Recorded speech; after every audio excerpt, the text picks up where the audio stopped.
Eu não vou soltar essas crianças. Me demita se quiser, eu não vou soltar. Foi isso que Daniel Monteiro ouviu sua empregada dizer para sua esposa enquanto ela estava ajoelhada no quintal, segurando seus filhos gêmeos contra o peito como um escudo. Sua esposa, Helena, estava de pé na frente dela, tremendo de raiva, com lágrimas escorrendo pelo rosto, gritando para ela soltar. E Daniel, um homem que comandava uma empresa multimilionária, que tomava decisões de centenas de milhares de reais todos os dias, ficou ali completamente paralisado.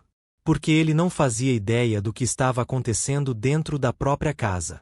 E o que ele estava prestes a descobrir naquela tarde ia destruí-lo de um jeito que nenhum fracasso nos negócios jamais conseguiu. Agora, antes de eu contar o que o Daniel descobriu, e acredite, você não está preparado, me faz um favor. Deixa o like agora mesmo. Se inscreve se ainda não se inscreveu. E deixa um comentário me dizendo isso. Você já ficou completamente cego para algo doloroso que estava acontecendo bem na sua frente? Vai lá, escreve.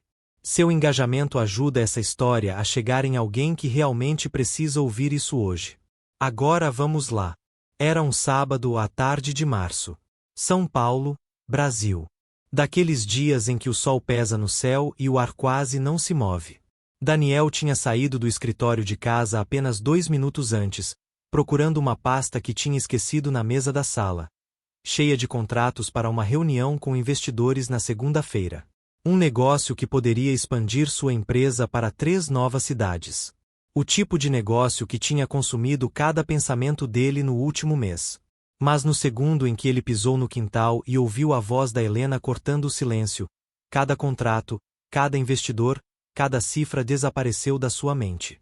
Helena estava rígida no piso de pedra do quintal. Cada músculo do corpo dela travado. O braço direito esticado na direção de Maria, a empregada que morava com eles, num gesto que pairava entre acusação e desespero. Daniel era casado com essa mulher há 15 anos. Ele já tinha visto ela com raiva. Já tinha visto ela frustrada. Mas isso era outra coisa completamente diferente. Era mais profundo. Mais antigo. Como algo que vinha crescendo em silêncio por muito tempo. Maria estava ajoelhada na pedra quente do sol, segurando os gêmeos de 5 anos, Henrique e Lucas, apertados contra ela. Os meninos tinham os bracinhos enrolados no pescoço dela, agarrados com força. Os corpinhos pequenos tremiam daquele jeito silencioso que as crianças fazem quando estão com medo, mas tentando não piorar as coisas. Eles estão com medo, Maria disse, com a voz baixa mas firme. Ela olhou para Helena, não com desafio, não com submissão. Apenas com certeza. Você não decide se os meus filhos estão com medo ou não, Helena respondeu. A voz dela rachou no meio da frase, subindo mais do que ela pretendia. Daniel colocou um pé no quintal. O coração martelava contra as costelas. E pela primeira vez em anos, talvez pela primeira vez na vida, ele olhou para o que realmente estava acontecendo dentro da própria família. Helena, o que está acontecendo? Daniel perguntou. A voz dele saiu estranhamente calma, considerando a tempestade que rugia dentro do peito. Helena virou a cabeça levemente na direção dele, mas não tirou os olhos de Maria, como se qualquer segundo de distração pudesse mudar tudo. E havia algo no rosto dela que Daniel não reconheceu. Não era só raiva. Não era só frustração. Era algo mais denso. Mais antigo. Algo que vinha crescendo silenciosamente por muito tempo sem ele jamais perceber. Só essa percepção já fez o estômago dele despencar. Pergunta para ela, Helena disse. E havia algo despedaçado naquelas 2 simples palavras. Pergunta para ela porque ela estava aqui fora com eles de novo.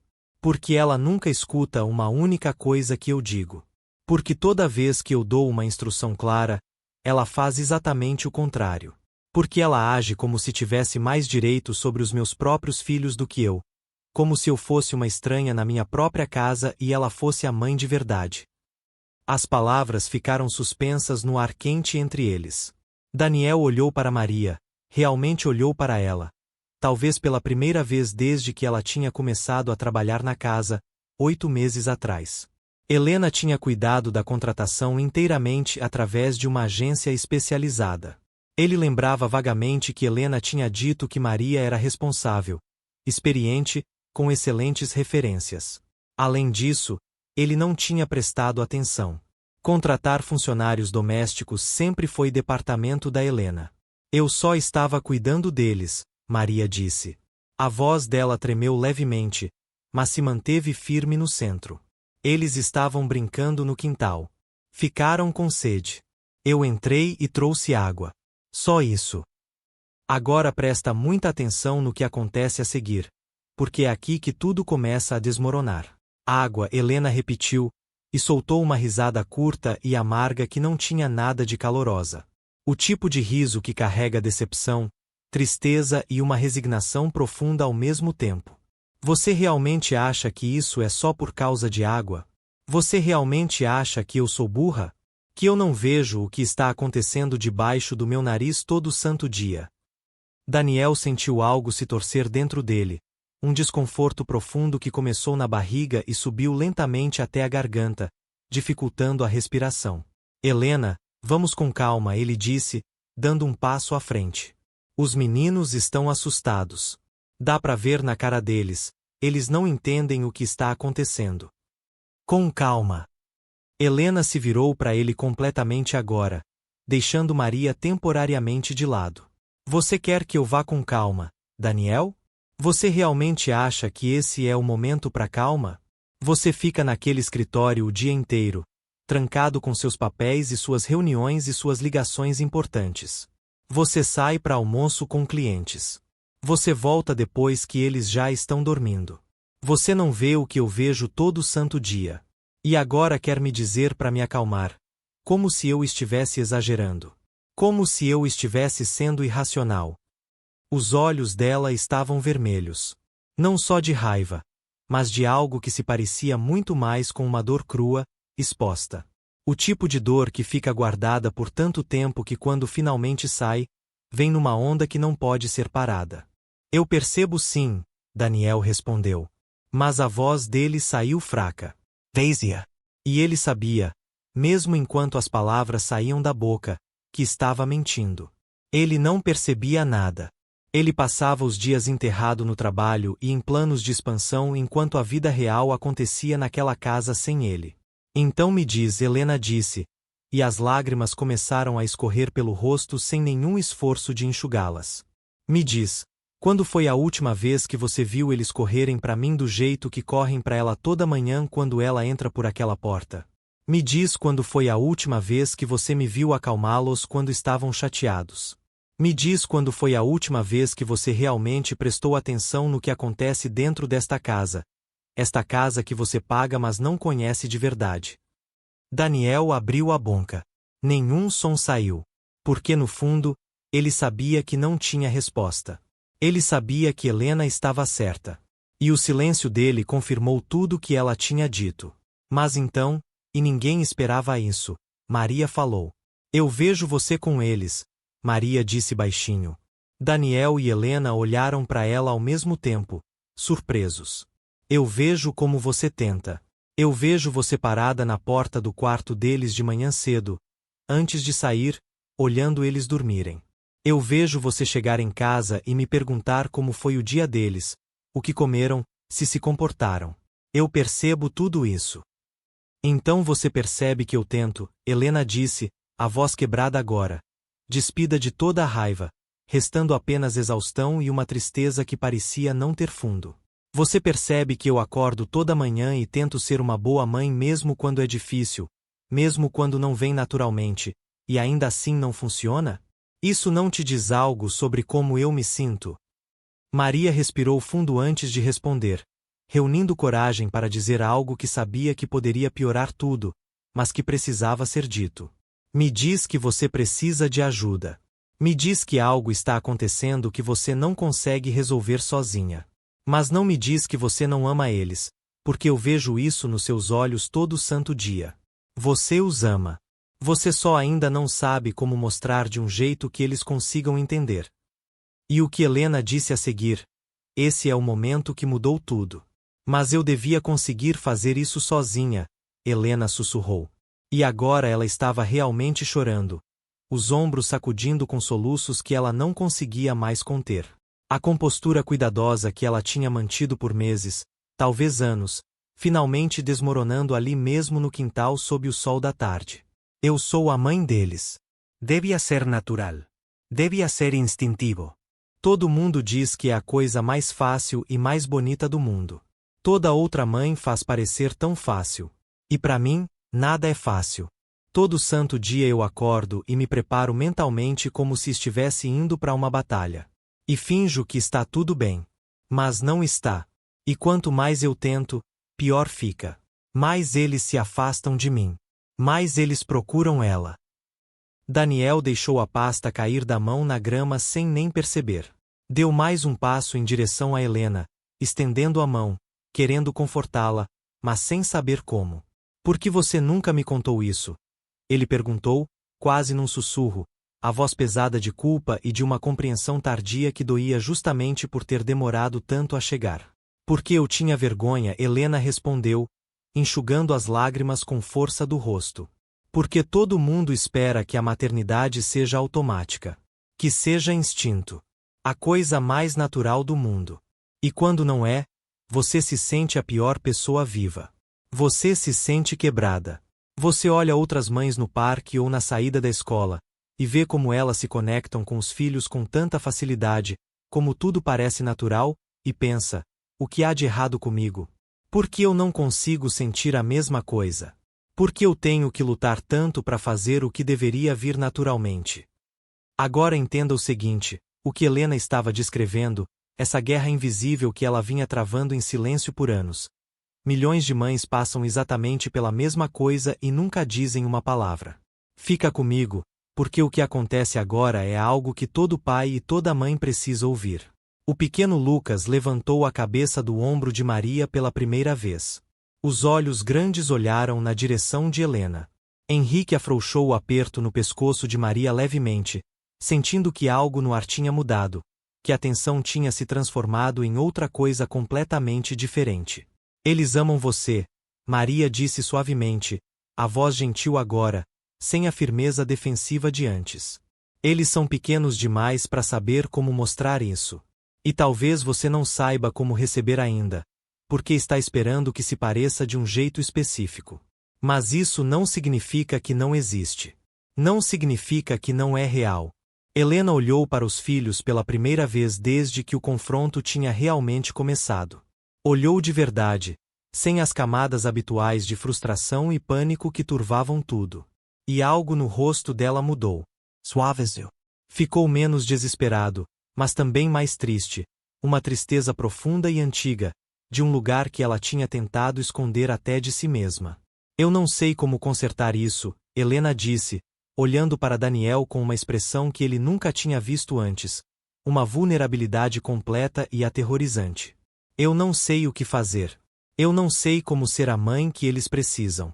Eu acordo todo dia querendo ser melhor, me esforçando mais. Mas no final de cada dia, eu olho para trás e vejo que falhei de novo. Que não consegui me conectar de verdade.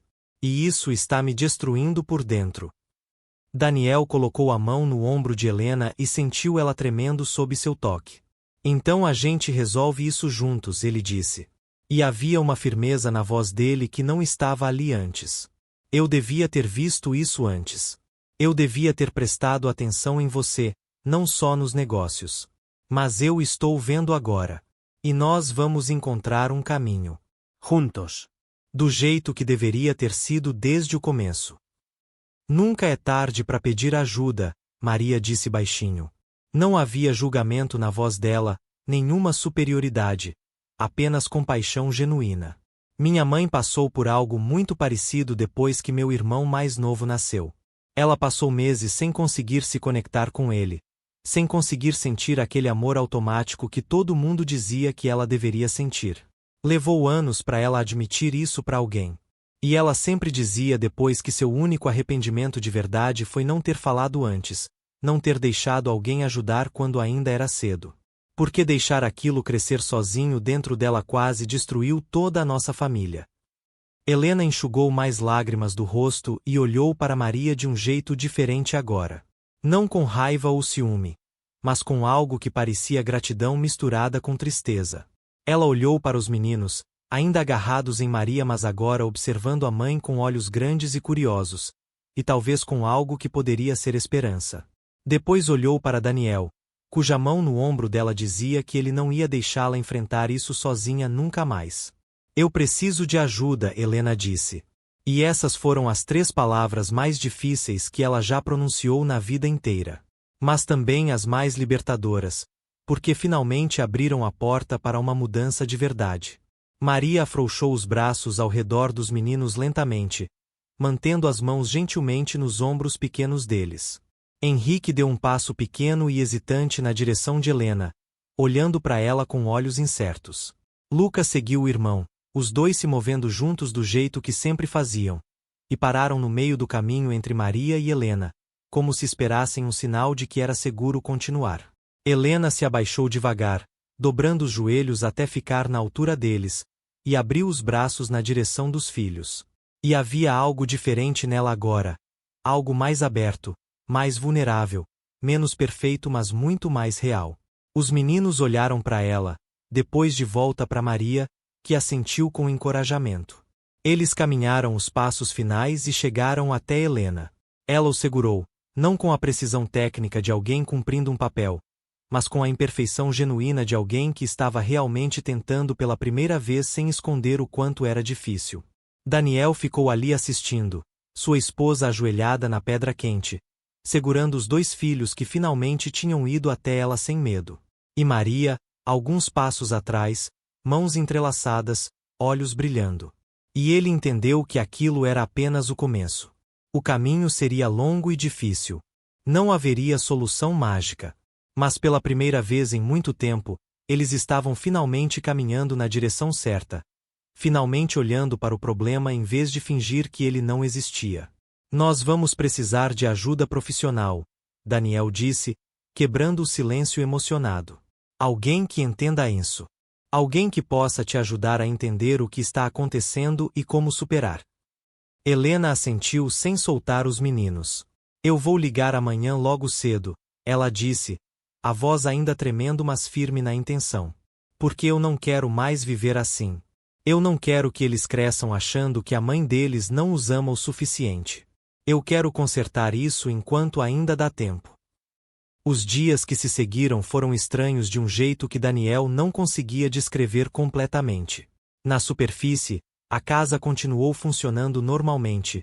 Mesmas rotinas, mesmos horários. Maria chegando às 8, saindo às 5. Refeições no horário. Os meninos acordando e dormindo nos horários de sempre. Mas por baixo, algo tinha mudado. Havia uma nova tensão no ar, não exatamente ruim, mas desconfortável. Como se todo mundo estivesse aprendendo a andar de novo depois de quebrar ossos que nem sabiam que o sustentavam. Helena fez a ligação na manhã seguinte, sábado, sentada sozinha na cozinha com um café que mal tocou, discando um número que tinha salvo no celular anos atrás com um asterisco do lado. Uma amiga tinha mencionado aquela clínica uma vez durante um almoço, numa conversa sobre as dificuldades da maternidade. Helena tinha guardado o número mas nunca teve coragem de usar, porque ligar significava admitir que algo estava realmente errado. E ela não estava pronta para isso. Até agora. A recepcionista foi gentil e profissional. Explicou que a clínica trabalhava com uma equipe que incluía psicólogos, psiquiatras e terapeutas especializados em saúde mental materna. Mesmo que já tenha passado algum tempo desde o parto, a recepcionista disse, esses problemas podem aparecer meses ou até anos depois. Não se preocupe com o tempo. O que importa é que a senhora está buscando ajuda agora. Helena marcou uma consulta para quinta-feira à tarde com uma psicóloga chamada doutora Ana Beatriz. Agora o que Helena descobre naquela consulta, essa é a parte da história que vai ficar com você muito tempo depois desse vídeo acabar. Ela disse que não importa quanto tempo passou, Helena contou ao Daniel na noite de terça. Estavam deitados na cama com as luzes apagadas, conversando no escuro do jeito que não faziam há anos. Talvez não desde antes dos gêmeos nascerem, quando ainda tinham energia para conversas longas sobre tudo e nada. Ela disse que esse tipo de coisa pode aparecer meses ou até anos depois do parto. Que cada pessoa processa de um jeito diferente. Que não existe prazo de validade para buscar ajuda. Daniel se virou para ela no escuro, mal conseguindo distinguir o contorno dela na luz fraca que passava pelas cortinas. Como você está se sentindo em relação à consulta? Ele perguntou. Uma pergunta simples que carregava um peso enorme, porque era a primeira vez em muito tempo que ele genuinamente queria saber a resposta verdadeira. Apavorada, Helena respondeu depois de uma pausa. A honestidade crua daquela única palavra dizia mais do que qualquer explicação longa poderia. Apavorada de descobrir que tem algo seriamente errado comigo. Apavorada de ouvir que sou uma mãe horrível e que não tem conserto. Apavorada de não ter solução e ter que viver assim para sempre. Mas também, e isso é estranho e contraditório, um pouco aliviada por finalmente estar fazendo algo concreto, em vez de só fingir que está tudo bem e torcer para melhorar sozinho. Daniel estendeu a mão no escuro até encontrar a dela, entrelaçando os dedos, algo que eles costumavam fazer quando estavam começando a namorar, mas que tinha se perdido em algum lugar ao longo dos anos. Eu vou junto, Daniel disse. Não era uma pergunta. Eu quero você dentro da sala comigo, Helena disse, a voz tremendo levemente. Eu quero que você ouça tudo o que ela disser. Porque eu não sei se vou conseguir explicar tudo quando a gente chegar em casa. Não sei se consigo traduzir em palavras depois.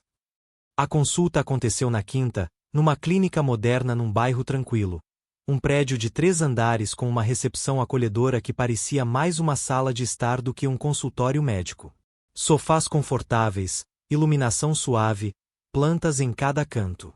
Daniel ficou na sala de espera por 40 minutos antes de a doutora Ana Beatriz, uma mulher de 50 e poucos anos, com olhos gentis e uma expressão que transmitia calor sem ser condescendente, aparecer na porta e convidá-lo a entrar.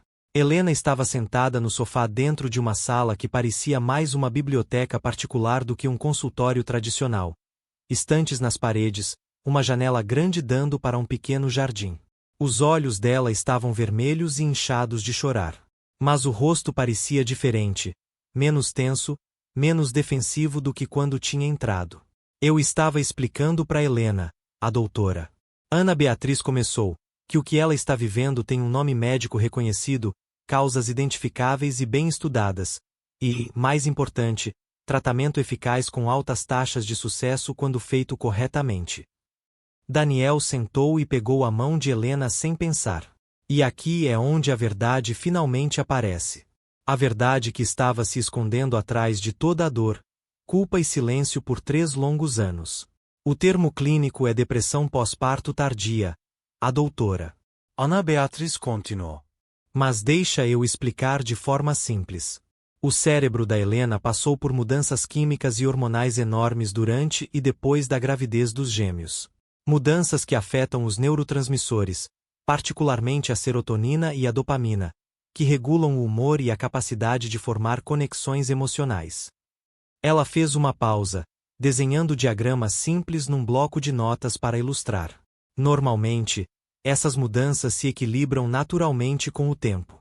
O corpo tem mecanismos que dão conta disso. Mas em alguns casos, e isso não é culpa de ninguém, esse equilíbrio não acontece sozinho. Isso cria uma dificuldade real, concreta, biológica em sentir e expressar emoções do jeito que você quer. Em formar os vínculos que deveriam parecer instintivos. Então não é porque eu sou uma pessoa ruim. Helena disse. A voz saiu quase como uma pergunta, como se ela ainda não conseguisse acreditar totalmente no que estava ouvindo. Não é porque eu não amo meus filhos o suficiente. Não, a doutora Ana Beatriz disse com uma certeza gentil mas absoluta, olhando diretamente nos olhos de Helena. Isso não tem nada a ver com caráter, força de vontade ou o quanto você se esforça. Você poderia se esforçar 1000 vezes mais, dedicar cada hora de cada dia, e ainda assim não se resolveria sozinho. Porque o problema não é seu esforço ou seu amor, que eu sei que é real. O problema é a química cerebral que não está funcionando como deveria. Isso não é uma falha moral. É uma condição médica. E pode ser tratada. Daniel sentiu algo apertar no peito. Alívio por existir uma resposta, mas uma culpa esmagadora por não ter enxergado antes. O tratamento vai envolver várias coisas trabalhando juntas, a doutora Ana Beatriz explicou, voltando ao bloco de notas. Primeiro, medicação adequada. Um antidepressivo específico que ajuda a reequilibrar os neurotransmissores que estão desregulados. É seguro e bem tolerado. Ela fez uma pausa para verificar se os dois estavam acompanhando. Segundo, terapia semanal regular, pelo menos no início, para trabalhar não só os sintomas imediatos, mas todo o peso emocional que a Helena carregou sozinha por 3 anos. Toda a culpa, vergonha e sentimentos de inadequação que se acumularam e criaram camadas adicionais de sofrimento em cima do problema químico original. E terceiro, a doutora Ana Beatriz disse, olhando diretamente para Daniel agora com uma expressão que deixava claro que essa parte era direcionada especificamente a ele. Apoio familiar real e estruturado. Não apenas boas intenções abstratas, mas mudanças concretas e práticas na forma como as responsabilidades são divididas e como vocês funcionam como família no dia a dia. Daniel assentiu imediatamente. Eu faço o que for preciso. Eu sei que falhei muito em ser presente antes. Mas isso muda agora, de forma concreta. Eu vou reestruturar meu trabalho completamente. Vulgarmente. Cortar reuniões desnecessárias. Estar em casa de verdade, não só presente fisicamente, mas emocionalmente disponível. Eles saíram da clínica 2 horas depois com uma receita dobrada no bolso da Helena, 4 sessões de terapia já agendadas, e uma lista impressa de recursos adicionais, livros recomendados, grupos de apoio para pais que se reuniam 2 vezes por mês ali perto. No caminho de volta para casa, no trânsito do fim da tarde, Helena ficou quieta por um bom tempo, observando as pessoas na calçada e os prédios passando. Daniel respeitou o silêncio, entendendo que ela estava processando tudo. Sabe o que é mais estranho em tudo isso? Helena disse finalmente, quando estavam parados num sinal vermelho a 2 quadras de casa. É que pela primeira vez, alguém realmente acredita em mim.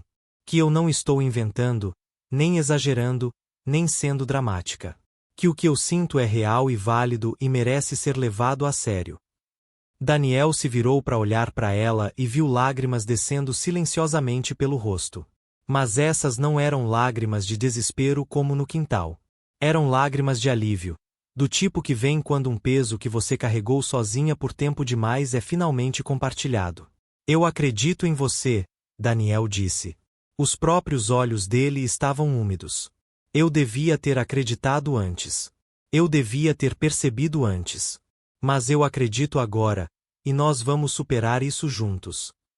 Mas a verdadeira pergunta era: o tratamento ia funcionar de verdade? Helena conseguiria construir a conexão com os filhos que ela tão desesperadamente queria? Fica comigo, porque o que acontece nas próximas semanas vai te dar esperança ou partir seu coração. As semanas que se seguiram foram cheias de pequenos ajustes constantes, mudanças que individualmente pareciam insignificantes, mas que juntas estavam formando uma nova estrutura familiar. Um novo jeito de funcionar, diferente de antes, mas com potencial de ser mais saudável e mais honesto. Daniel começou a trabalhar de casa 3 dias por semana, montando um escritório num quarto extra no andar de cima, para estar disponível ao longo do dia sempre que Helena precisasse de um momento para respirar. Maria continuou com seu horário habitual, 8 às 5, mantendo a rotina estabelecida porque mudanças drásticas poderiam confundir os meninos. Mas o papel dela tinha mudado de formas que todo mundo conseguia sentir. Ela não era mais só a pessoa que cuidava das crianças enquanto Helena ficava ocupada em outro lugar. Ela tinha se tornado uma ponte, ajudando Helena a encontrar formas práticas de se conectar com Henrique e Lucas que funcionassem para todo mundo. Tenta sentar no chão com eles, Maria sugeriu numa terça à tarde, quando Helena estava tentando fazer os meninos se interessarem por um jogo de encaixar formas que ela tinha comprado numa loja de brinquedos educativos. Esquece o jogo por agora. Só senta ali e deixa eles te mostrarem o que querem fazer. Deixa eles liderarem sem tentar fazer ser educativo ou produtivo. Helena hesitou, Sentar no chão e brincar sem propósito parecia perda de tempo quando havia tanta coisa que os meninos precisavam aprender. Mas se forçou a fazer mesmo assim, confiando no conselho de Maria. Ela se abaixou no tapete macio da brinquedoteca onde os meninos estavam empilhando blocos de madeira. Henrique olhou para ela com genuína surpresa, olhos arregalados, como se não esperasse vê-la ali no nível dele em vez de assistindo do sofá. Depois de um momento de hesitação, ele estendeu um bloco azul na direção dela com um sorriso tímido que fez o coração de Helena apertar de um jeito que era bom pela primeira vez em muito tempo. Não ansiedade. Não medo. Algo que poderia ser o início de uma conexão de verdade. Obrigada, Helena disse baixinho, pegando o bloco com cuidado, como se fosse algo precioso, e colocando no topo da torre cambaleante que Lucas estava construindo com uma concentração intensa. Eles ficaram ali por 20 minutos, empilhando blocos, derrubando, rindo quando se espalhavam, construindo de novo. Sem conversas profundas. Sem lições importantes sobre cores ou números. Apenas presença compartilhada. Apenas estar juntos fazendo algo simples. E quando Helena finalmente se levantou porque os joelhos estavam doendo, ela percebeu algo. Ela tinha esquecido completamente de se preocupar se estava fazendo certo ou errado. Ela só tinha estado ali, sem julgamento interno constante. E isso era novo. E assustador. E bom. Daniel tinha assistido a cena inteira da porta sem dizer uma palavra. Quando Helena passou por ele a caminho da cozinha, ele tocou gentilmente o braço dela e sussurrou. Só para ela ouvir, você foi incrível. Isso foi real. E ela acreditou nele. Acreditou de verdade, de um jeito que não teria acreditado apenas semanas antes. A medicação começou a mostrar efeitos perceptíveis depois de 3 semanas. Não de forma dramática ou repentina, não como alguém acendendo uma luz forte, mas gradualmente, sutilmente, acumulando dia após dia. Helena percebeu uma manhã que tinha passado a manhã inteira com os meninos. Café da manhã, brincadeira, leitura de histórias, sem sentir aquela exaustão emocional pesada e profunda que costumava fazer cada minuto parecer eterno. Percebeu outro dia que quando Henrique correu para ela chorando porque tinha ralado o joelho no quintal, ela o confortou instintivamente, sem precisar pensar conscientemente em cada passo. O corpo dela simplesmente soube o que fazer. Está funcionando, ela disse ao Daniel uma noite, deitada na cama no escuro. O novo ritual deles de conversar antes de dormir. Eu não consigo explicar exatamente como é. Mas é como se eu estivesse lentamente rastejando para fora debaixo de um cobertor pesado que eu nem sabia que estava ali. Porque fazia tanto tempo que eu estava debaixo dele que não conseguir respirar direito tinha virado normal. As sessões semanais de terapia com a doutora Ana Beatriz continuavam toda quinta às 3. Helena começou gradualmente a falar sobre coisas que tinha mantido trancadas dentro de si por anos, não só sobre os meninos, mas sobre expectativas que carregava desde a infância. Sobre a pressão interna e externa para ser perfeita em tudo. Sobre ter crescido numa casa onde mostrar fraqueza ou pedir ajuda era considerado uma falha de caráter. Ela falou sobre como sua própria mãe tinha sido emocionalmente distante durante toda a infância dela, oferecendo cuidados práticos mas nunca afeto genuíno ou conexão emocional real. E como ela tinha jurado para si mesma quando engravidou que seria completamente diferente com os próprios filhos. Calorosa, presente, conectada. Mas tinha acabado, sem perceber, repetindo alguns dos mesmos padrões que ela odiava na própria criação. Consciência é sempre o primeiro passo essencial, a doutora Ana Beatriz dizia durante as sessões. Entender de onde nossos sentimentos vêm, reconhecer os padrões que estamos repetindo e por quê, isso ajuda enormemente a desarmar o poder automático que essas coisas têm sobre nós.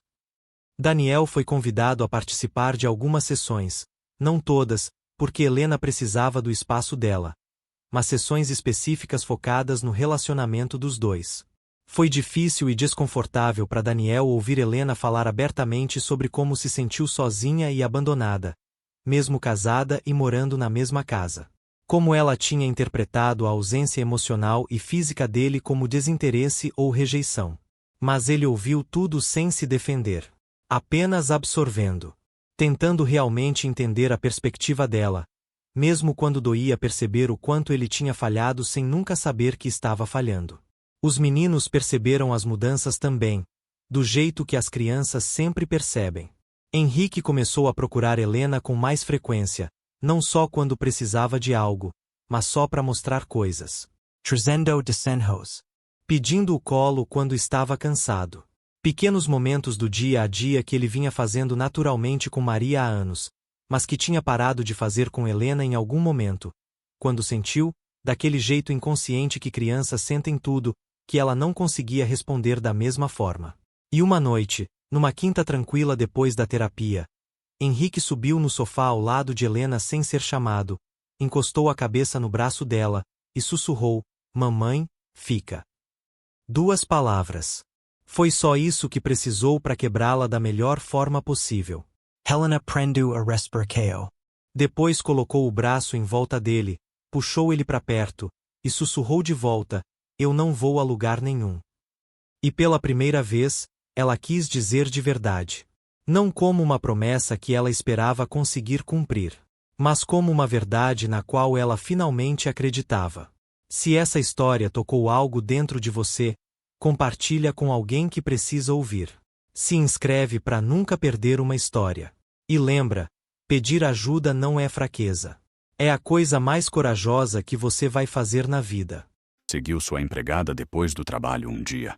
O que ele encontrou debaixo de um viaduto o fez cair de joelhos. 2 crianças, uma caixa de papelão e um casaco, o mesmo casaco que ela usava na mansão dele todos os dias, enrolado em um bebê, dormindo sobre jornais. Mas aqui está o que o destruiu completamente. A criança mais velha, uma menina de 7 anos, olhou diretamente nos olhos dele e disse: "Se o senhor vai gritar com a minha mãe, grita comigo." O que essa menina revelou em seguida expôs uma traição tão próxima de casa que destruiria o casamento dele e mudaria 4 vidas para sempre. Esta é a história real de Maria Santos, uma mulher que deu tudo para manter 2 crianças vivas, enquanto as pessoas que deveriam tê-la visto nunca se importaram em olhar. Antes de começarmos, nesse Histórias Como Essa Te Tocam, histórias sobre sacrifícios invisíveis e a verdade que se esconde bem na nossa frente, aperta o botão de inscrever e ativa as notificações. Deixa um comentário me contando: você já descobriu algo sobre alguém que mudou completamente a forma como você via essa pessoa? Eu leio todos os comentários. E se essa história tocar seu coração, arrasa no botão de curtir. Isso ajuda mais pessoas a conhecerem histórias que merecem ser contadas. Agora, vamos começar. Ricardo Monteiro tinha percebido algo há 3 semanas. Algo que ele não conseguia nomear. Não era um erro na cozinha. Não era uma mancha no chão. Não era uma reclamação ou um atraso. Era algo em Maria. Algo que estava deixando ela lentamente, como a chama de uma vela, quando alguém deixa uma janela aberta. Silenciosamente. Sem ninguém perceber. E até a chama quase se apagar. As mãos foram primeiro. Ricardo viu ela servindo o café da manhã para seus gêmeos numa segunda-feira de manhã. Ele parou na porta da cozinha porque as mãos de Maria estavam vermelhas, rachadas, a pele aberta nos nós dos dedos, como se ela estivesse mergulhando elas em água gelada por horas. Ela serviu 2 pratos com sua precisão de sempre. Rodelas de banana para Sebastian, cubos de maçã para Emily. Mas suas mãos tremeram quando ela colocou a colher. Seus dedos fecharam com a rigidez de algo que dói. Depois vieram os olhos. As olheiras que Maria sempre teve. As olheiras normais de uma mulher que começa a trabalhar às 6 da manhã, se tornaram algo diferente, mais profundas, mais escuras, da cor de um hematoma que não cicatriza. Seus olhos afundaram no rosto, como se o crânio estivesse absorvendo o que restava dela. E as roupas, as mesmas roupas por baixo do uniforme. Sempre as mesmas. Uma blusa cinza e uma calça de moletom preta que ficavam mais largas a cada semana, porque Maria estava encolhendo dentro delas, como uma árvore perdendo folhas numa estação que não é outono. Ricardo não disse nada. Não porque não se importava, porque não sabia o que dizer. Como você pergunta para a mulher que limpa sua casa se ela está bem? Com quais palavras? Com qual direito? Ele pagava um salário para ela. Um bom salário. Ou assim, ele acreditava. Ela chegava no horário. Saía no horário. Os gêmeos estavam banhados e alimentados. A casa estava impecável. E isso era tudo o que Ricardo precisava saber. Ou tudo o que ele queria saber. Ou tudo o que ele se permitia saber. Foi numa quinta-feira, às 11 da manhã, quando o corpo de Maria decidiu que não podia mais continuar. Ela estava na cozinha preparando o leite morno da Emily. Emily tinha 4 anos e ainda tomava leite morno antes da soneca, porque Maria sabia que isso ajudava ela a dormir melhor. Ninguém pediu para Maria saber disso. Ninguém pediu para ela lembrar. Ninguém pediu para ela preparar o leite na temperatura exata que Emily gostava. Mas Maria sabia. Maria sempre sabia. Ela estava em pé na frente do fogão, mexendo o leite com uma mão. A outra mão segurava a borda da bancada, porque suas pernas estavam tremendo desde de manhã. O chão da cozinha se movia debaixo dela, como se a casa estivesse num barco. A mamadeira escorregou primeiro, depois os joelhos dela, depois o corpo inteiro. O som que Maria fez quando caiu no chão da cozinha foi seco, duro. O som de alguém que desmaia sem colocar as mãos na frente, porque o corpo não tem mais força para se proteger da queda. O leite se espalhou pelos azulejos. A mamadeira rolou para debaixo da mesa. E Maria ficou no chão com os olhos fechados, o rosto da cor de cinza, o uniforme cobrindo um corpo que pesava menos do que qualquer mulher de 31 anos deveria pesar. Ricardo a encontrou 40 segundos depois. Ele estava vindo do escritório com o celular numa mão e uma pasta debaixo do braço. Quando entrou na cozinha e viu Maria no chão cercada por uma poça branca de leite, ele largou tudo. Ele se ajoelhou ao lado dela. Tocou a testa dela, gelada. Procurou a pulsação dela. Encontrou. Fraca, irregular. A pulsação de algo que ainda funciona, mas está prestes a parar. Ele ligou para o Dr. Gustavo imediatamente. Disse para ele vir agora. Depois ele levantou Maria e a carregou para o sofá da sala. O que ele sentiu quando a pegou no colo apertou algo no peito dele que ele não conseguiu identificar. Ela não pesava nada. Ela pesava o que uma criança de 10 anos pesa, não o que uma mulher adulta pesa. Dr. Gustavo chegou em 20 minutos. Ele a examinou no sofá com o estetoscópio e o medidor de pressão. Os dedos dele pressionaram costelas que apareciam através do uniforme como teclas de piano.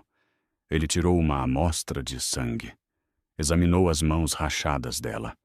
Abriu as pálpebras dela com o polegar e apontou uma pequena lanterna nas pupilas. Quando terminou, ele se levantou.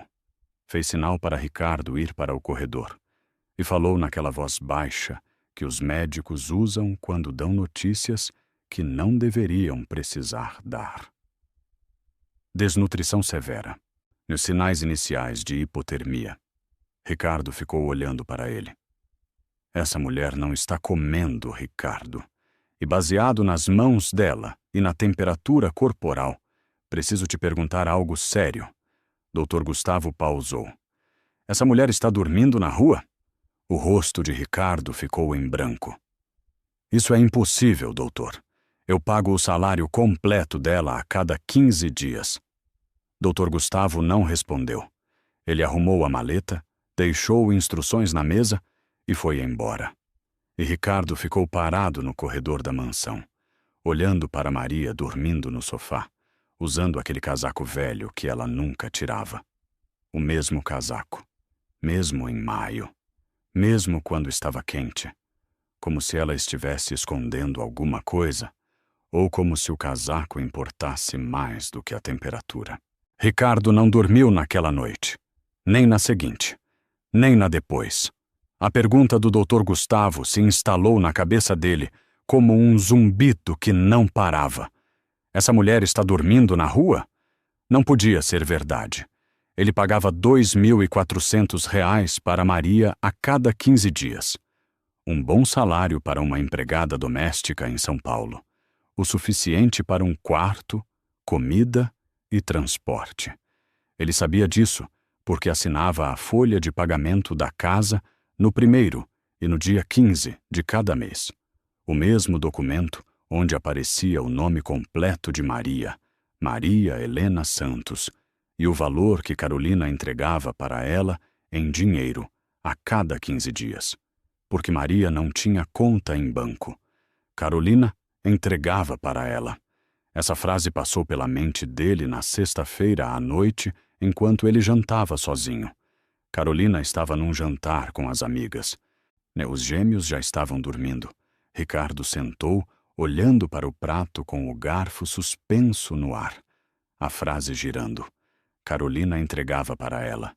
Ele assinava a folha de pagamento. Mas Carolina dava o dinheiro. Ele nunca tinha visto a transação. Nunca estava presente. Nunca perguntou para Maria se ela recebia o que lhe era devido. Porque por quê? Ele perguntaria. Sua esposa cuidava da casa. Sua esposa era alguém em quem ele confiava. Sábado de manhã, Maria chegou às 7 horas. Como todo sábado, ela fez o café da manhã, banhou os gêmeos, deixou a cozinha impecável. E ao meio-dia, quando o turno dela terminou, ela tirou o uniforme no quarto de serviço. Colocou a blusa cinza e a calça de moletom preta. Se enrolou naquele casaco que ela nunca tirava. E saiu pela porta dos fundos, com uma sacola plástica na mão. E Ricardo assistiu ela sair da janela do escritório no segundo andar. Ele esperou 30 segundos, pegou as chaves do carro e a seguiu. Maria caminhou 4 quadras pela calçada do condomínio fechado no Morumbi até chegar na avenida principal. Ricardo seguiu no o V dele a uma distância, 3 carros atrás, se sentindo ridículo e culpado ao mesmo tempo. Ridículo, porque ele era um homem de 40 anos seguindo sua empregada como um detetive de filme. Culpado, porque o fato de que ele precisava segui-la para saber como ela vivia significava que em 3 anos ele nunca se importou em perguntar. Maria embarcou num ônibus na Avenida Rebouças. Ricardo seguiu no UV dele. O ônibus cruzou a cidade em direção à Zona Leste. Passou pelos jardins. Passou pelo centro. Passou pelas torres brilhantes da Paulista. E a cada quilômetro, as ruas ficavam mais estreitas, as calçadas mais rachadas, os prédios mais cinzas. Maria desceu perto de um ponto na Zona Leste e caminhou 3 quadras até outro ponto. Ela embarcou num segundo ônibus em direção ao sul, para bairros que Ricardo só conhecia dos noticiários, quando tinha enchentes, quando alguém encontrava um corpo perto do córrego. O segundo ônibus a deixou numa rua sem asfalto, num bairro chamado Cidade Tiradentes. Ricardo estacionou o V 2 quadras atrás e seguiu a pé. Caminhando por uma calçada de terra com buracos e poças de água suja e um cheiro de esgoto que queimava o nariz dele. Maria caminhou sem olhar para trás. 10 minutos, 15, 20, até a rua terminar num viaduto de concreto cruzando o córrego Aricanduva, um curso d'água que não era mais realmente um rio, mas apenas uma vala de água preta cheia de lixo e lama, e o cheiro concentrado de tudo que a cidade jogava fora e esquecia. Maria não cruzou o viaduto. Ela parou na borda, olhou para os 2 lados e desceu pelo barranco de terra em direção ao espaço debaixo da ponte. Ricardo parou atrás de um pilar de concreto a 10 metros de distância, e o que ele viu de lá mudou a forma como ele entendia todas as manhãs dos últimos 3 anos. Debaixo da ponte, num retângulo de caixas de papelão achatadas que formavam algo tentando ser um chão, estavam 2 crianças. A mais velha, uma menina de cerca de 7 anos, estava sentada num balde, virado com o cabelo preso numa trança apertada e uma blusa limpa que era um pouco grande demais para ela. Ela estava organizando algo numa sacola plástica, com a concentração de quem está fazendo a tarefa mais importante do mundo. E no canto, dentro de uma caixa de papelão forrada com páginas de jornal, dormia um bebê. Um bebê coberto com um casaco. O casaco. Ricardo reconheceu antes de entender o que significava. Era o mesmo casaco. O mesmo casaco que Maria usava na mansão todos os dias. O casaco que ela nunca tirava. O casaco que todos na casa consideravam uma mania inofensiva. Maria e seu casaco. Ela não tira nem em maio. O casaco que cobria os ombros de Maria durante o dia enquanto ela limpava o chão e preparava mamadeiras e banhava gêmeos. À noite, cobria o corpo de um bebê dormindo numa caixa de papelão debaixo de uma ponte. As crianças viram Maria e correram em direção a ela. A menina largou a sacola. Ela correu com a velocidade de uma criança que está esperando há horas e que não consegue se conter quando finalmente vê a pessoa que estava esperando. Maria se abaixou e abraçou a filha com força. Um abraço faminto. O abraço de alguém que passa 12 horas longe das pessoas que mais ama e que nunca sabe se vai encontrar tudo igual quando voltar. A menina se afastou primeiro. Ela caminhou até um canto onde havia um balde com água e um copo plástico. Voltou com o copo cheio. Mãe, eu guardei pão do café da manhã para a senhora. Tá na sacola azul. Maria pegou a água. Ela acariciou a trança da filha. Depois ela abriu a sacola plástica que trouxe da mansão e tirou um pote de isopor com comida dentro. Ricardo reconheceu. Era o almoço que Maria preparava para si mesma todos os dias, na cozinha da mansão. O prato que ela servia para si mesma ao meio-dia, quando os gêmeos dormiam. O prato que Ricardo tinha visto na bancada da cozinha centenas de vezes, sem nunca se perguntar se Maria realmente comia. Ela não comia. Ela guardava na sacola e trazia para cá. Maria abriu o pote. Ela tirou uma colher e começou a alimentar a filha primeiro, colherada por colherada, redividindo a comida com a precisão de quem sabe exatamente quanto cada pessoa come e quanto ela precisa guardar para ter o suficiente. E ela não comeu. Ela não levou a colher à própria boca uma vez sequer. Ela partiu o pão que a filha tinha guardado do café da manhã, pão frio que tinha passado o dia inteiro numa sacola plástica debaixo de uma ponte, e mergulhou no caldo para amolecer. Deu um pedaço para a filha. Depois ela caminhou até a caixa de papelão. Levantou o bebê com cuidado para ele não acordar. Aninhou ele contra o peito. E com a colher, ela alimentou ele com o resto do caldo. Colheradas minúsculas. Do tipo que você dá para um bebê que está começando a comer comida sólida. O bebê recebia meio dormindo. Olhos fechados. Boca abrindo por reflexo. E Ricardo ficou parado atrás do pilar, com a mão no concreto e a mandíbula tão apertada que os dentes doíam. O que Ricardo estava vendo não era apenas pobreza. Era um sistema organizado de sobrevivência que operava com a precisão de algo repetido muitas vezes. O pão guardado, a água no balde, a comida dividida em ordem, o bebê alimentado por último. Um sistema que Maria tinha construído para manter 2 crianças vivas debaixo de uma ponte, enquanto ela trabalhava 12 horas por dia limpando uma mansão onde tudo o que eles não tinham transbordava. Ricardo olhou para os detalhes que doíam mais do que a fome, mais do que a caixa de papelão, mais do que o casaco. Ele olhou para as roupas das crianças, limpas, não novas, não chiques, mas limpas. A blusa da menina tinha um remendo costurado à mão no cotovelo. As roupas do bebê eram pequenas e desbotadas, mas limpas e secas. Alguém lavava aquelas roupas, alguém pendurava, secava e dobrava.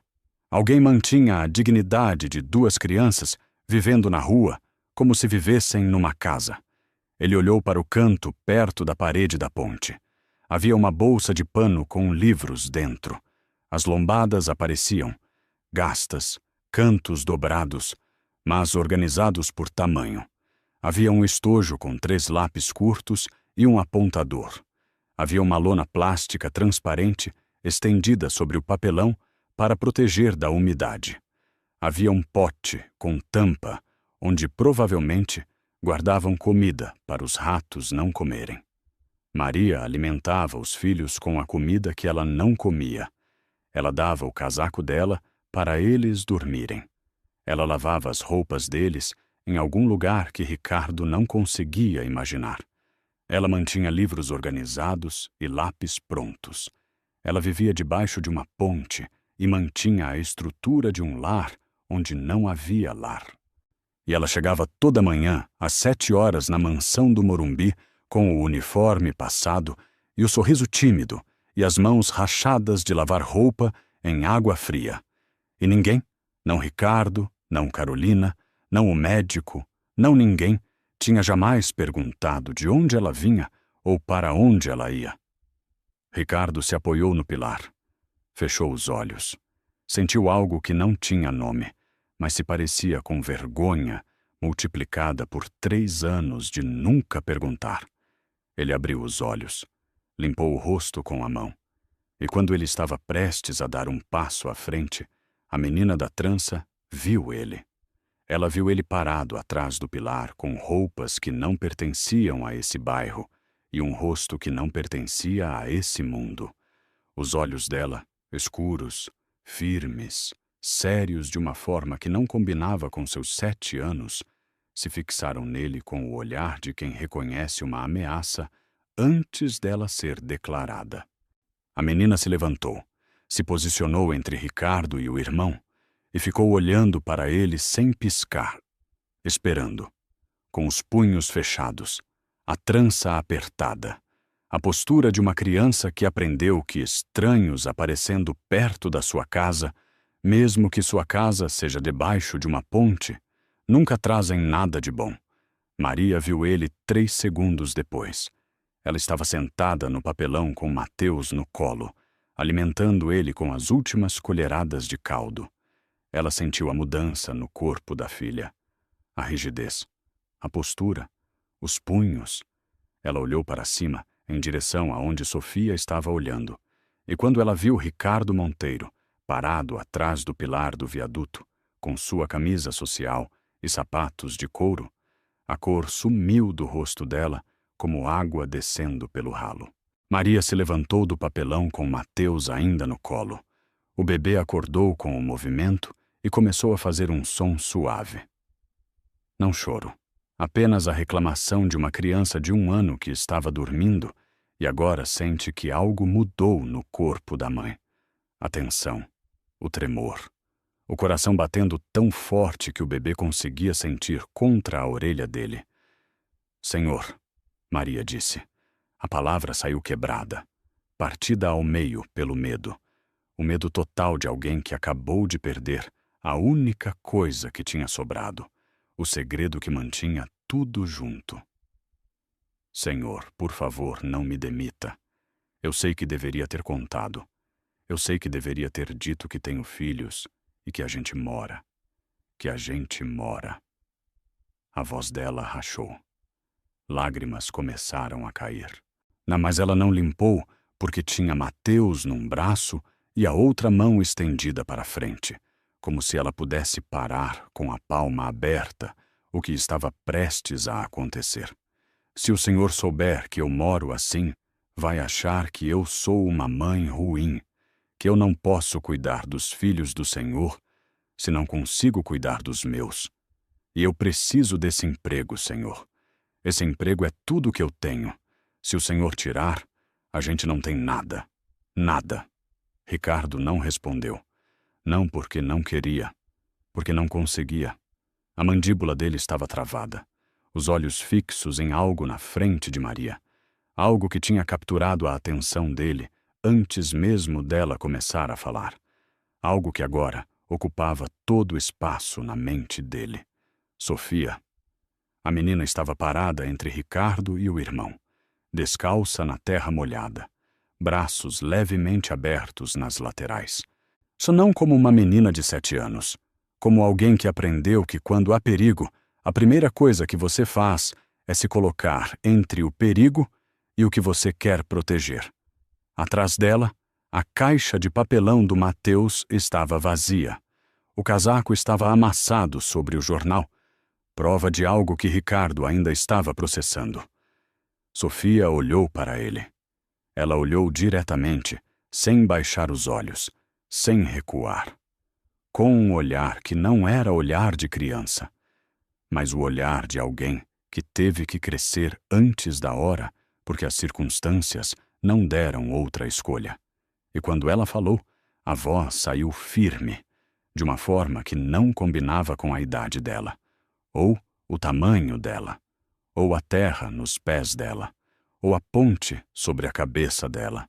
Se o Senhor vai gritar com a minha mãe, Sofia disse, grita comigo. Ricardo piscou. A frase atingiu ele com uma força que ele não esperava. Já não por causa das palavras, mas por causa da forma como ela disse. Sem hesitação, sem tremer, com a certeza absoluta de alguém que tomou uma decisão e não vai mudar, não importa o que aconteça em seguida. Ela trabalha o dia inteiro para o Senhor. Sofia continuou sem sair de onde estava plantada. Ela sai às 6 da manhã, quando ainda está escuro. Ela volta às 7 da noite, quando já está escuro de novo. Ela dá a comida dela pra gente. Ela dá o cobertor dela pra gente. A menina apontou para o casaco na caixa, sem se virar. Porque se virar significaria parar de olhar para Ricardo. E Sofia não ia parar de olhar para ele. Ela não dorme. A voz de Sofia preencheu o espaço debaixo da ponte. Eu escuto ela de noite. Ela deita quando a gente adormece e levanta antes da gente acordar. Ela deita no papelão sem nada cobrindo ela, porque tudo que ela tem, ela dá pra gente. Maria deu um passo à frente com Mateus no colo. Sofia, quieta, minha filha. Não fala assim com o Senhor. Não, mãe, Sofia disse sem se virar. A senhora sempre manda eu ficar quieta. Não falar nada. Aguentar. Mas eu não vou mais ficar quieta. A menina olhou para Ricardo de novo. Lágrimas tinham começado a cair dos olhos dela. Mas a voz dela não tremeu. Como se as lágrimas e a voz fossem duas coisas separadas que podiam funcionar ao mesmo tempo sem uma afetar a outra. Minha mãe não é ruim, Senhor. Os ruins são as pessoas que expulsaram a gente da outra casa. Sofia respirou fundo. Minha mãe pagava o aluguel dela todo mês. Ela nunca devia nada. Mas 3 meses atrás, ela não conseguiu mais pagar. E o dono expulsou a gente. Expulsou a gente com meu irmão, com o bebê. E minha mãe procurou outro quarto, mas não conseguiu pagar, porque o dinheiro dela diminuiu, Senhor. O dinheiro dela diminuiu de um mês para o outro, e ela não sabe por quê. Ricardo sentiu algo se mover no peito dele. Um movimento frio, pesado, como uma pedra se movendo no fundo de um rio. Como assim o dinheiro dela diminuiu? Sofia olhou para ele com olhos molhados, mas firmes. Minha mãe ganhava R$ 2.400. Eu sei porque ela me ensinou a contar dinheiro. Ela diz que mulher sempre tem que saber quanto está recebendo para ninguém poder enganar ela. Sofia pausou. 3 meses atrás, ela começou a ganhar 1.200. Metade. E de um dia para o outro, o frio no peito de Ricardo se tornou algo mais pesado. Algo que não era mais frio, mas a sombra de uma suspeita que ele ainda não queria encarar diretamente. Sua mãe te contou por que diminuíram o salário dela? Minha mãe não fala sobre isso, Sofia disse. Minha mãe não fala sobre nada que faz ela chorar na frente da gente. A mandíbula de Sofia apertou. Mas eu ouvi ela falando no telefone com minha tia uma noite. Ela disse que a dona da casa falou que a partir de agora ia pagar menos para ela. E quando minha mãe perguntou por quê, a dona disse que se ela reclamasse, ia demitir ela. Ia falar para o senhor que minha mãe era ladra. Ricardo fechou os olhos. Ele fechou com a força de alguém que precisa de um momento de escuridão para processar algo que é brilhante demais e terrível demais ao mesmo tempo. Carolina. Nem a dona da casa era Carolina, a esposa dele, a mulher com quem ele dormia toda noite, a mulher com quem ele tomava café da manhã toda manhã, a mulher com quem ele era casado há 8 anos. Ela tinha cortado o salário de Maria pela metade sem contar para ele. Ela tinha embolsado a diferença. E quando Maria tentou falar, ela ameaçou com demissão e a acusou de roubo. Ricardo abriu os olhos. Ele olhou para Sofia. Olhou para Mateus no colo de Maria. Olhou para a caixa de papelão, a cama de jornal, o casaco. Ele olhou para tudo que ele deveria ter visto 3 anos atrás. Depois ele caminhou em direção a Maria. Sem dizer nada, ele tirou o paletó. Não o casaco de Maria, mas o dele, o paletó de lã de grife que custava mais do que Maria não recebia em 1 mês, e colocou sobre os ombros dela, com a delicadeza de quem faz o primeiro gesto certo depois de 3 anos de gestos ausentes. Maria olhou para ele com olhos vermelhos, Mateus no colo, o paletó de Ricardo nos ombros, medo ainda no rosto, mas misturado agora com algo que se parecia com confusão. A confusão de alguém que esperava um golpe e recebeu outra coisa. Ricardo se agachou na frente da caixa de papelão. Olhou para ela. Olhou para o jornal amassado que servia de colchão. Olhou para a marca que o corpo do Mateus tinha deixado no papelão de dormir lá tantas noites. Ele se levantou. Caminhou até Maria. Estendeu os braços. E Maria, depois de um momento de dúvida, a dúvida de uma mulher que não confia em ninguém há 3 anos, porque, a última vez que ela confiou em alguém, cortaram o salário dela pela metade. Entregou Mateus para ele. Ricardo segurou o bebê. Aninhou ele contra o peito com a falta de jeito de um homem que tem gêmeos de 4 anos, mas nunca segurou o filho de outra pessoa. E Mateus se acomodou contra ele com a facilidade dos bebês que não distinguem entre rico e pobre, que só distinguem entre braços que seguram e braços que não seguram. Ricardo olhou para Sofia. A menina ainda estava parada no mesmo lugar, punhos nas laterais. E trança apertada, olhos molhados, mas secos ao mesmo tempo. A postura de alguém que ainda não sabe se o que está acontecendo é bom ou ruim, que não vai baixar a guarda até ter certeza. Ninguém vai gritar com a sua mãe, Ricardo disse, olhando nos olhos dela. Nunca mais. Ninguém. Sofia não respondeu. Não se moveu. Ela olhou para ele mais um segundo com aqueles olhos que tinham visto demais para 7 anos. E algo suavizou no rosto dela. Não um sorriso, ainda não. Mas o primeiro sinal de que a tensão, endurecendo a mandíbula dela, estava começando a soltar. Vamos, Ricardo disse. Pega suas coisas. Vocês vêm comigo. Sofia olhou para a mãe. Maria olhou para Ricardo. E no rosto de Maria passou algo que não era gratidão ainda, mas algo antes da gratidão. Ou algo que se parecia com o alívio de alguém que está prendendo a respiração há meses e que finalmente deixa o ar sair.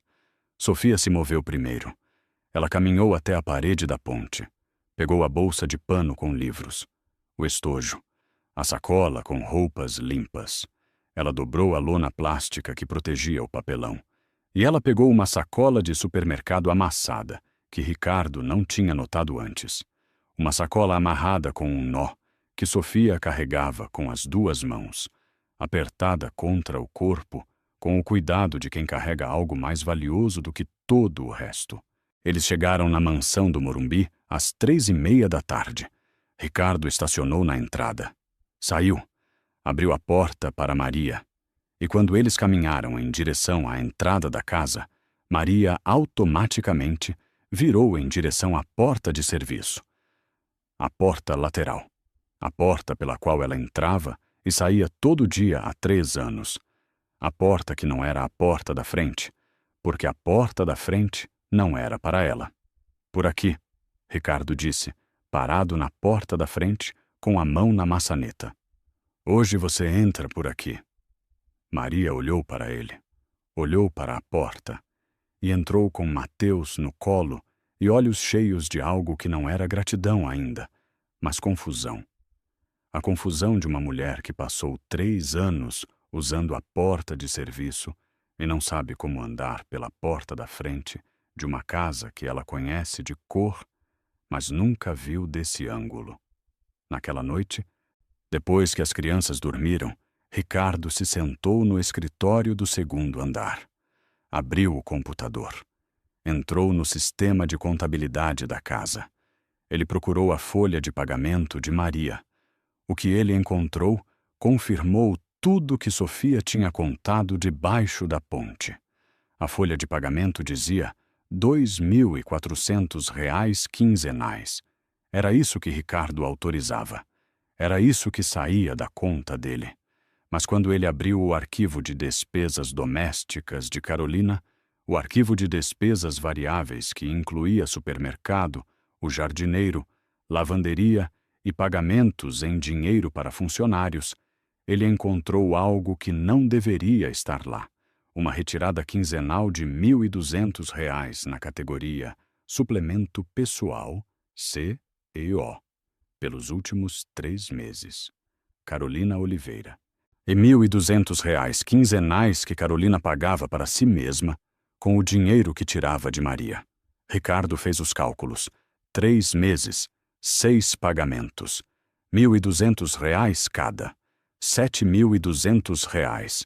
Carolina tinha roubado R$ 7.200 de uma mulher que ganhava R$ 2.400, que tinha 2 filhos, que não tinha marido, que não tinha família em São Paulo, que não tinha nada, exceto um emprego, e a dignidade de manter os filhos limpos e alimentados com metade do dinheiro que lhe era devido.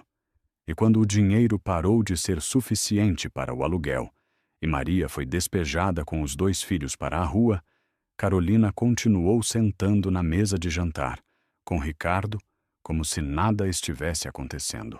Ela continuou gastando em restaurantes e bolsas e salões. Ela continuou morando numa mansão no Morumbi, enquanto a mulher que ela estava roubando dormia debaixo de uma ponte com um bebê coberto por um casaco. Ricardo fechou o computador, apagou a luminária e sentou na escuridão do escritório com as mãos entrelaçadas e a mandíbula apertada, sabendo com certeza que a mulher dormindo a 10 metros de distância, no quarto principal, não era a mulher que ele pensava que tinha casado. Às 2 da manhã, ele desceu para pegar um copo d'água, e na cozinha escura, sentada num banquinho na bancada, estava Sofia, com a sacola de supermercado no colo, olhando pela janela para o jardim iluminado, com a expressão de uma criança que não consegue dormir porque passou 3 meses sem teto, e de repente tem teto e paredes, e cama e cobertores, e o cérebro dela não sabe como processar a diferença. Não consegue dormir? Ricardo perguntou, sentando no banquinho ao lado dela. Sofia balançou a cabeça. A cama é mole demais. Eu me sinto estranha. Debaixo da ponte, eu dormia rápido porque eu estava cansada. Aqui eu não tô cansada. E a cama é tão mole que eu não sei como ficar confortável. Ricardo olhou para ela. Olhou para a sacola de supermercado no colo dela. O que você tem aí, Sofia? Sofia apertou a sacola. Olhou para ele com olhos apertados, avaliando ele, medindo ele com o olhar de alguém que aprendeu a não confiar e que precisa de um momento para decidir se dessa vez é diferente. E depois de um silêncio que durou tanto quanto uma decisão importante, 3 segundos, 4, 5, ela falou. Minha mãe sempre me fala uma coisa. Ela diz que a verdade sempre precisa de prova, Sofia. Se você não tem prova, a sua verdade não vale nada. A menina olhou para a sacola. Minha mãe guarda todos os recibos que dão para ela quando ela recebe. Todos. Desde que ela começou a trabalhar aqui. Ela guarda numa sacola plástica e eu guardo na minha. A gente se reveza. Minha sacola, porque minha mãe diz que papéis importantes têm que ficar com alguém de confiança. Ricardo sentiu o ar da cozinha ficar mais pesado. Esses são todos os recibos dos últimos 3 meses, Sofia disse, abrindo a sacola um pouco para Ricardo ver dentro. Papéis dobrados, recibos de pagamento escritos à mão na letra de Carolina, cada um com a data, o valor e a assinatura de Maria. Cada um diz R$ 1.200, mas minha mãe me ensinou que antes pagavam 2.400 para ela. Sofia olhou para ele. A dona da casa começou a dar metade para ela. E quando minha mãe perguntou, a dona disse que se ela falasse, ia demitir ela e contar para o senhor que ela estava roubando. Os olhos de Sofia estavam molhados, mas firmes. Minha mãe não rouba, senhor. Minha mãe nunca roubou nada. Minha mãe nem come a comida dessa casa. Ela traz pra gente. Na manhã seguinte, quando Carolina desceu e encontrou os filhos de Maria na mesa do café da manhã, com os gêmeos de Ricardo, ela explodiu. Ela exigiu que eles saíssem. Ela ameaçou chamar o advogado. Ela ameaçou acusar Maria de roubo. E então, Sofia entrou na sala. Ela colocou os recibos na mesa de centro de vidro, um por um, com a solenidade de quem apresenta provas diante de um juiz. 6 recibos, 6 pagamentos, 6 provas de roubo. Ricardo fotografou cada um, enviou para a nuvem e olhou para a esposa. R$ 7.200, Carolina. Não foi isso que você roubou de uma mulher que estava dormindo debaixo de uma ponte com um bebê numa caixa de papelão. Carolina foi embora naquele dia, com 2 malas e um táxi e ninguém para se despedir. 8 meses depois, Maria tinha uma casinha com uma porta azul num bairro tranquilo de São Paulo. Sofia era a melhor aluna da turma na mesma escola onde os gêmeos de Ricardo estudavam. Mateus dormia num berço de madeira com lençóis limpos e um móbile de estrelas. Mas toda noite, sem exceção, Maria colocava o casaco velho sobre ele. Não porque ele ainda precisava, mas porque algumas coisas não são apenas coisas, são memórias de quão longe você chegou e lembretes para nunca esquecer o que custou para chegar lá.